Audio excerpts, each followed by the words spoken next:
Welcome to No Secret Gardening. For years I did exactly what the big garden centers told me to do. I bought the shiny bags of synthetic fertilizer, I tilled my soil until it looked like fine powder, and I bought those beautiful showcase plants that look perfect on a shelf but die the moment they face a real summer afternoon. I spent a fortune and ended up with a yard that felt like a thirsty outdoor museum rather than a living system. If you have ever felt like you have a black thumb because your garden requires constant life support, I am here to tell you that the problem isn't you. The problem is the showcase model. Today, I am going to show you how to build a landscape that feeds you for years with 80% less work. My promise to you is simple. Follow these basics, and you can create a bed that handles the heat and gives you a harvest for months without you ever needing to buy a single bag of chemical fertilizer again. Before we dig in, let's establish our signature rule of thumb for this journey. I want you to memorize this because it will save your plants and your sanity. No bare soil, no wasted rain, and no lonely plants. If you remember nothing else, remember that trio. Let's start with a very quick practical proof. I want you to go out to your garden at midday, find a spot of bare, exposed dirt, and touch it with the back of your hand. It's scorching, right? That heat is cooking the life out of your soil. Now, find a spot under a bush or covered by a few old leaves and touch that. It's cool, moist, and alive. This is the midday soil test, and it proves that the sun is a builder for the leaf but a killer for the soil. Here is another quick test to see if your ground is ready to work for you. Take a glass of water and pour it on a patch of hard, bare ground. Watch how it sits there or runs off to the side, taking the topsoil with it. That is a garden in stress. We are going to fix that right now. We are moving into our first and most important practice, building the foundation. Most people think they need to dig up the grass and turn the earth to start a garden. That is a costly error. When you flip the soil, you wake up dormant weed seeds and kill the fungal networks that actually feed your plants. In No Secret Gardening, we use the lasagna method or sheet mulching. We start this immediately because the soil is the stomach of your garden. If the stomach is empty, the plant starves. Here is the step-by-step. Stop digging. Instead, mow your weeds or grass as short as possible and leave the clippings right there. They are your first layer of free nitrogen. Next, cover that area with plain brown cardboard. Make sure there is no plastic tape left on it. Overlap the edges by at least 6 inches. This cardboard is a barrier that smothers the weeds but allows worms to pass through. Now, soak that cardboard with water. If you see the water pooling, don't worry, the cardboard will soften. On top of that, add 2 inches of green material. This could be kitchen scraps, fresh grass clippings, or even coffee grounds. Then, top it all off with 4 to 6 inches of brown material like wood chips, fallen leaves, or straw. This is the anti-showcase way. It doesn't look like a manicured golf course at first, but underneath that mulch, a miracle is happening. Within a few weeks, the cardboard breaks down, the worms tilled the earth for you for free, and you have created a moisture-locking sponge. Usually, people see a wilting plant and think it needs more water. But in most backyards, the plant is wilting because the soil is too hot or too compacted for the roots to breathe. This lasagna bed solves both.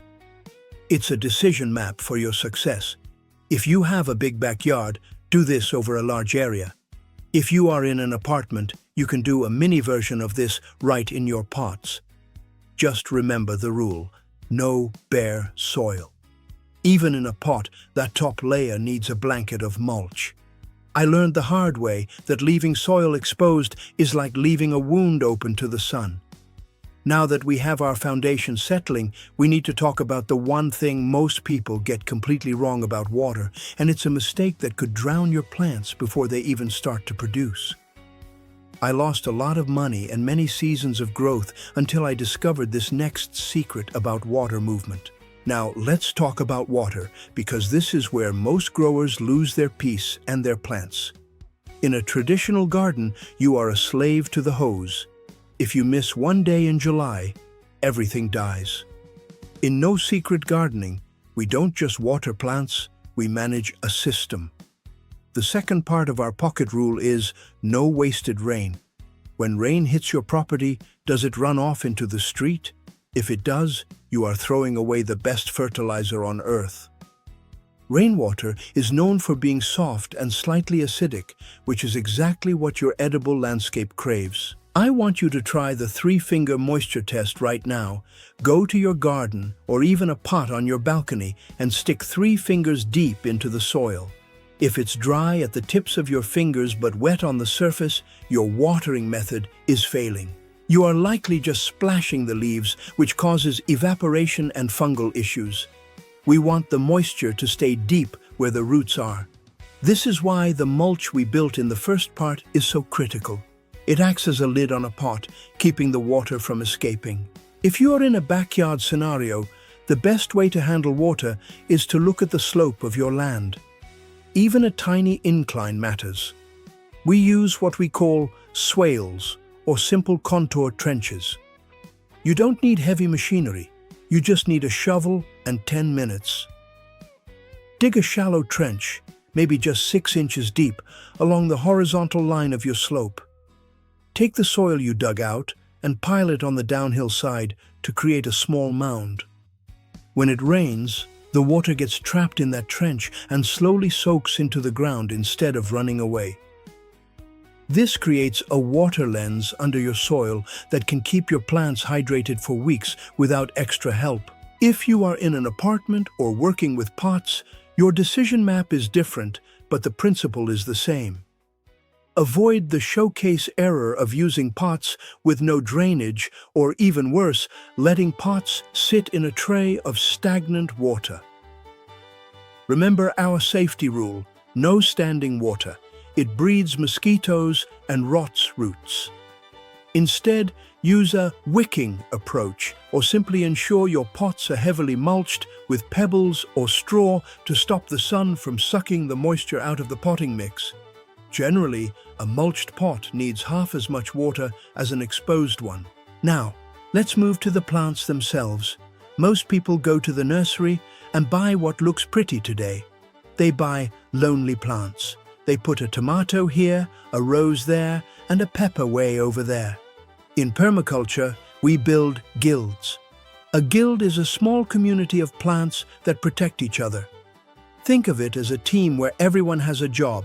For example, instead of just planting an apple tree, you plant it with comfrey to bring up minerals, clover to fix nitrogen in the soil, and chives to repel pests. This is how you swap 2 sensitive plants for 5 that regrow and thrive without constant spraying.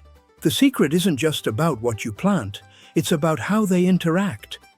A common visual frustration is seeing holes in your leaves and reaching for a pesticide.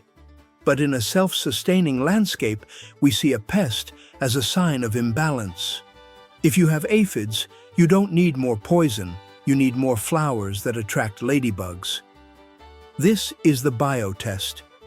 If you see 3 different types of insects in your garden, you are winning.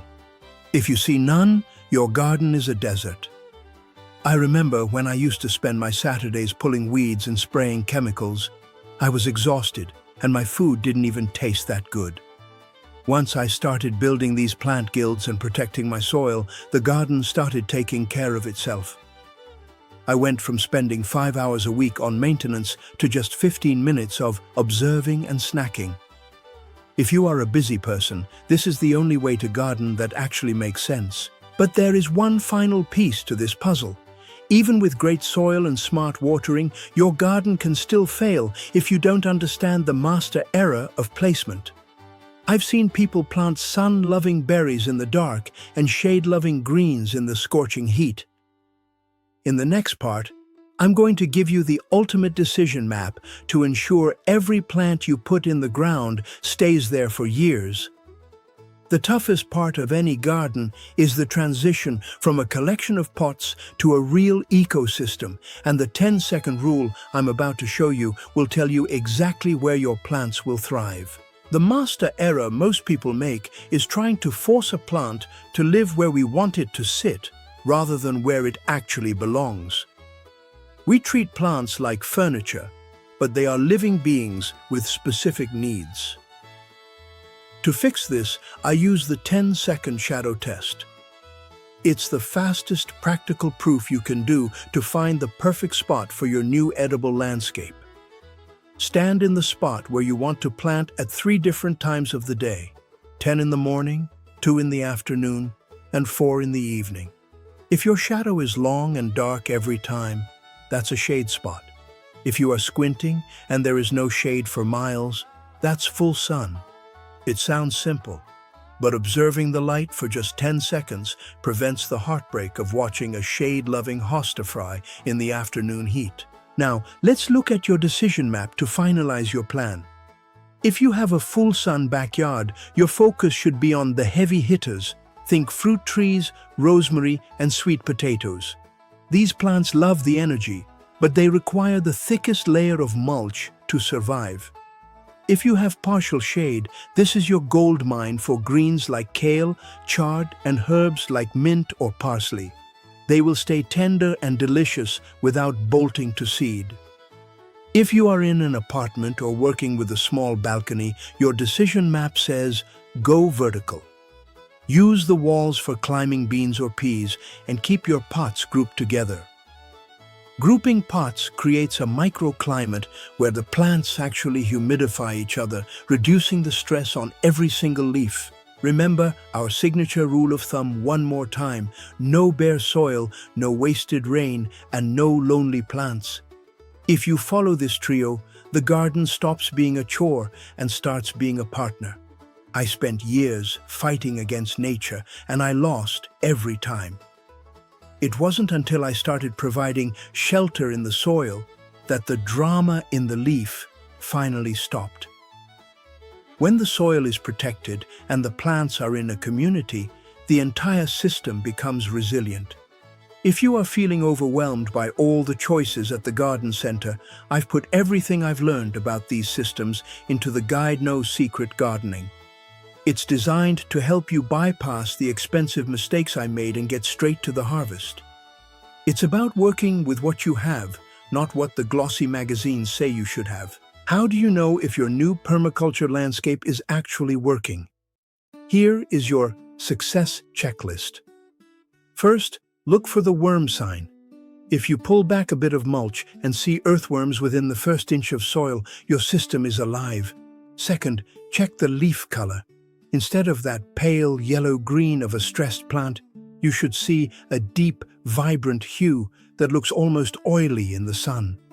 Third, notice the visitor count. When you see birds, bees, and even those tiny predatory wasps moving through your yard, it means you've successfully built an ecosystem, not just a vegetable patch. Usually, the first sign of success isn't even the food, it's the peace of mind. When a heat wave hits and you see your neighbor's garden wilting while yours stays green because of the deep mulch and the water-trapping swales, you'll know you've graduated from a gardener to a grower. You are no longer just keeping plants alive, you are managing a self-sustaining cycle of life that feeds your family and the earth at the same time. I want you to take 3 lessons with you for tomorrow morning. Cover any bare dirt you see. Observe where the water flows next time it rains, and stop planting in isolation.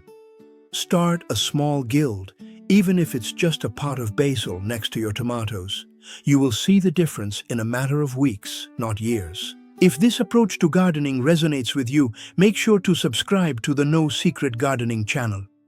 We are building a community of people who are tired of the showcase lies and ready for real backyard results. Share this video with someone who thinks they have a black thumb. They probably just have exposed soil. Comment below and tell me, what is the one plant you've always struggled with? Let's figure out the right guild for it together. Build your landscape with the future in mind. It takes a little observation today to have a lifetime of ease tomorrow. Grow with ease, smarts, and love. See you next time.